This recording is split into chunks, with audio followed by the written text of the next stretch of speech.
karya saya itu kan selalu berwarna, ya, bermacam-macam warnanya. Dan ini saya menginginkan yang menikmatin itu menjadi happy gitu. Maka itu karya saya katakan happy art, berwarna-warni gitu. Oh alah, umpamanya masnya lihat patung ini, terus kesan bertanya, oh alah gitu aja gitu. Oh alah itu sebenarnya kata-kata yang udah mendarah daging untuk semuanya, mau keheranan atau ketakjuban atau nggak percaya gitu. Harapan saya pengunjungnya menjadi happy lah kalau pulang ke rumahnya, karena ya oh alah aku dari pameran itu happy sekarang gitu ya.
Yang terhormat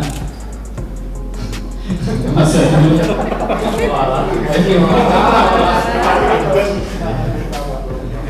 yang terhormat Mas Budiman Tarogrejo, Wakil Pemimpin Umum Kompas dan National Director News di KD Media, Mbak Dodi Oyong, Corporate Communication Director,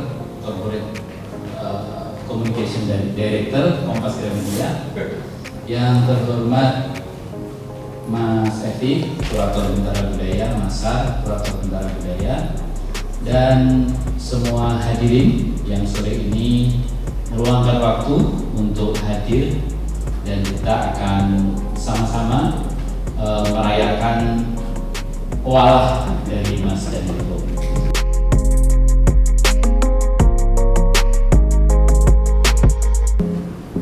Penyebutan dari Mas Ilham Goyli tadi sebenarnya tidak perlu dibuktikan apa-apa. Memang bukan seniman sembarangan. Kalau lihat tokoh-tokohnya jelas sekali. Ya, kalau ketemu di dekat rumah saya di Pasar Majestic, pasti ramai. Waktu menyiapkan pameran ini kan untuk sebetulnya bukan memilih, untuk memastikan bahwa kami menerima judul pameran. Kami itu artinya Bentara Budaya. Wah, itu beberapa suara kok walah kok Klaten banget kalau ya orang Bali ya orang Klaten. Pada dasarnya yang ingin disampaikan oleh Daniel tentu tidak berbeda sangat jauh dengan pada umumnya apa yang sampai ingin disampaikan oleh seniman lain. pertama kemungkinan kekaguman kenapa dia hidup, dan mendadak semua orang di situ merasa, catat kata ini, merasa berhadapan dengan makhluk-makhluk alien. Itu luar biasa. Kalau kita bersama-sama di sebuah gedung bioskop disuguhi film-filmnya Spielberg misalnya, kita percaya itu fiksinya Spielberg. Tapi di dalam kehidupan nyata, Daniel dan sejumlah temannya yang mungkin nanti dikonfirmasi percaya bahwa itu lihat. Terus dia bilang itu benar. Waktu saya pameran dengan itu segala di Batu, kita dikasih mahasiswa dari Malang, nggak tahu perguruan apa namanya, Brawijaya. Kita dapat 10 orang untuk berdiskusi. Kita diskusi ngalor ngidul tentang seni, tiba-tiba dia bertanya dengan saya tentang agama saya. Agama itu kan selalu pribadi sekali kan. Apakah saya percaya dengan Tuhan? Terus saya balik pertanyaannya, kalian Anda ini percaya nggak sama Tuhan? Serentak mereka jawab, ya percaya. Kalau enggak komunis pasti kalau Indonesia. Terus saya tanya, kenapa percaya? Kalian pernah melihat belum? Tapi kita percaya. Nah, oke. Kalian pernah lihat alien belum? Kalian percaya enggak? Diskusinya saya pergi langsung karena kontradiksi sekali buat saya. Yang satu dipercaya, yang satu enggak dipercaya. Mereka berbahasa Jepang semua, hanya saya aja enggak. Kita duduk di sungai Sain, ya, Oktoberan itu kan udah mulai musim dingin, banyak berkabut. Mungkin kita terlalu tinggi makhluknya, kita melihat kapal datang, tiba-tiba membuka, alien datang terus bertanya sama dia, manusia bumi, apa kabar? Nah, kita sering melihat apa kabar kita ya sebenarnya.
Karena Jakarta ternyata macetnya masih sama.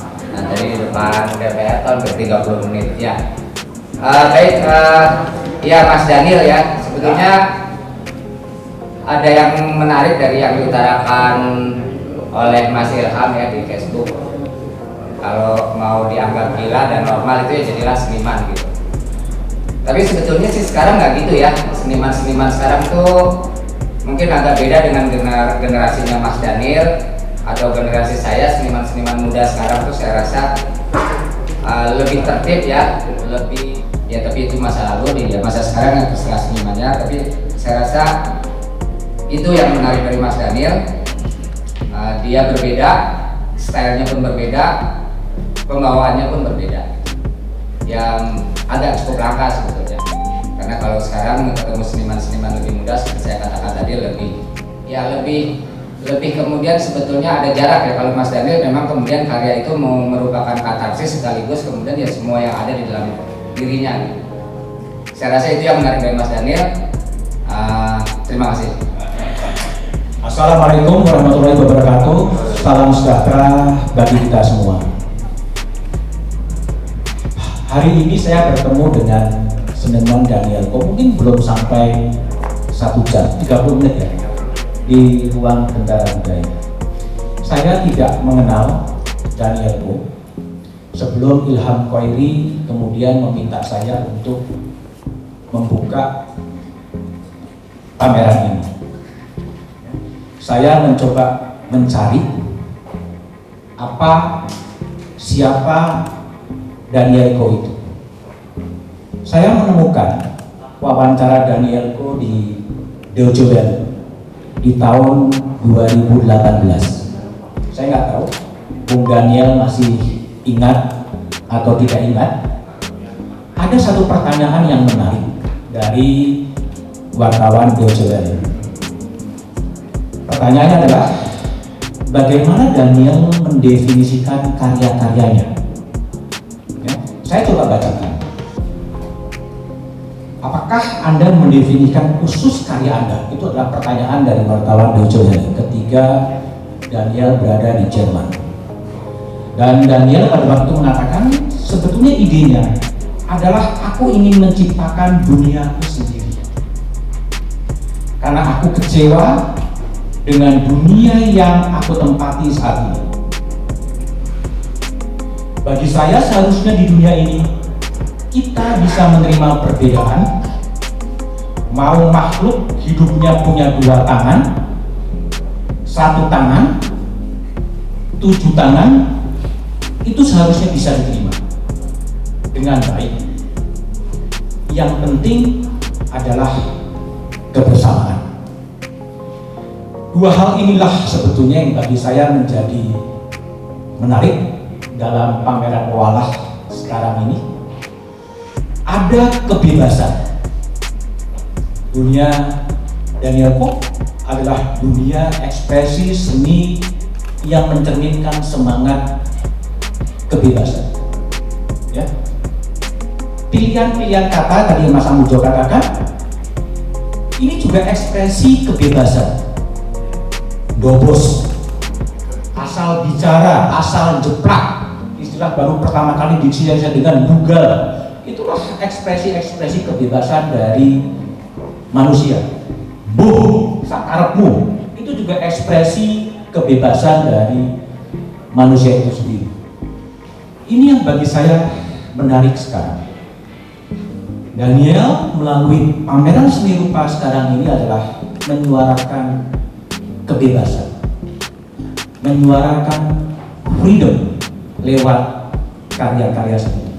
Di tengah situasi orang yang cemas, di tengah situasi orang yang takut untuk bersuara, Daniel mewujudkan keberaniannya untuk menyampaikan aspirasi-aspirasinya melalui karya seni.